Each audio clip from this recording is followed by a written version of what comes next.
wabarakatuh. Perkenalkan, nama saya Andres Septian. Saya mahasiswa ilmu komputer semester 6 di Universitas Muhammadiyah Bangka Belitung.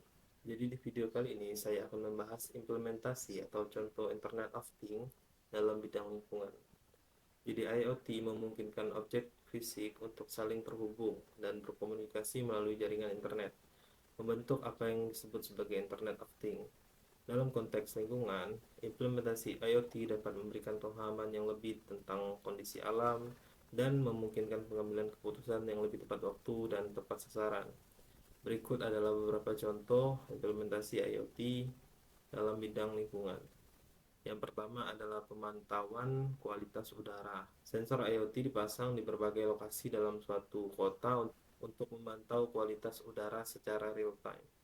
Data yang dikumpulkan tentang kadar polusi udara seperti partikel PM 2,5 atau ozon dan kemudian nitrogen dioksida digunakan untuk memberikan informasi kepada masyarakat dan pemerintah tentang kondisi udara saat ini, serta membantu dalam mengambil keputusan terkait kebijakan lingkungan. Yang kedua, pemantauan kualitas air. Sensor IoT ditempatkan di sumber air, sungai, dan danau untuk memantau parameter seperti pH, tingkat oksigen terlarut, dan kehadiran polutan.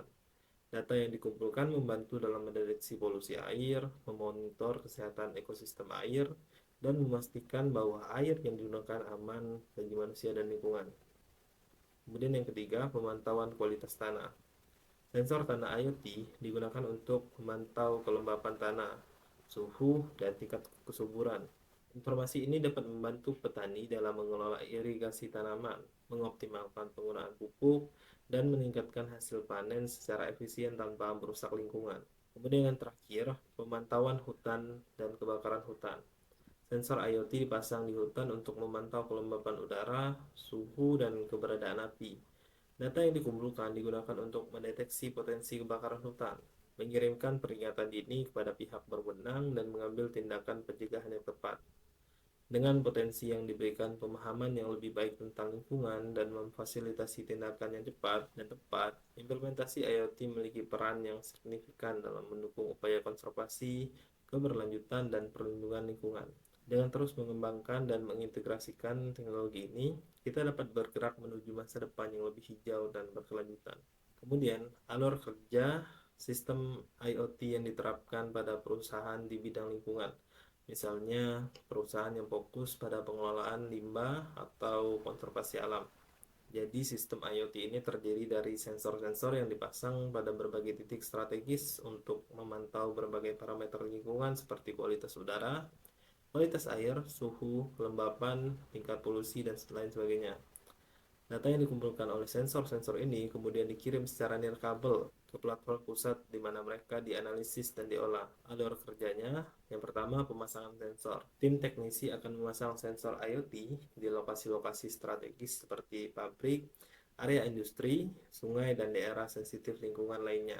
Sensor-sensor ini berupa sensor udara, sensor air, sensor suhu, dan sensor kelembapan, dan lain sebagainya, tergantung pada kebutuhan pemantauan lingkungan perusahaan. Kemudian langkah yang kedua, pengumpulan data. Sensor-sensor yang telah terpasang sebelumnya terus-menerus mengumpulkan data terkait kondisi lingkungan di sekitar tempat pemasangan. Misalnya, sensor suhu akan mengukur suhu udara secara berkala. Sensor udara akan memantau kualitas udara, dan sensor air akan memeriksa kualitas air. Langkah yang ketiga, transmisi data. Data yang dikumpulkan oleh sensor-sensor yang telah dipasang dikirim secara nirkabel melalui jaringan IoT ke platform pusat milik perusahaan. Penggunaan jaringan nirkabel memungkinkan data untuk secara real-time dipantau dan diakses dari jarak jauh. Kemudian langkah yang keempat, pengolahan dan analisis. Di platform pusat, data yang diterima oleh sensor-sensor yang telah dipasang diproses dan dianalisis oleh perangkat lunak khusus. Analisis ini dapat mengidentifikasi pola-pola, tren, dan anomali dalam data seperti peningkatan polusi udara atau penurunan kualitas air. Kemudian langkah yang kelima, pemberitahuan dan tindakan. Jika terdeteksi adanya masalah atau perubahan signifikan dalam kondisi lingkungan, sistem IoT akan memberikan pemberitahuan kepada petugas yang bertanggung jawab atau bahkan mengaktifkan tindakan otomatis. seperti mematikan mesin yang menyebabkan polusi berlebihan atau memulai proses pembersihan lingkungan. Kemudian langkah terakhir, pelaporan dan monitoring. Selain mengambil tindakan responsif, data yang dikumpulkan juga digunakan untuk membuat laporan secara rutin tentang kondisi lingkungan. Laporan ini dapat digunakan untuk pemantauan jangka panjang, pelaporan ke pihak berwenang, atau untuk memenuhi persyaratan peraturan lingkungan. Dengan menerapkan sistem IoT dalam operasinya, perusahaan dapat memainkan peran yang lebih aktif dalam menjaga dan melindungi lingkungan, sambil juga meningkatkan efisiensi dan keberlanjutan bisnis mereka.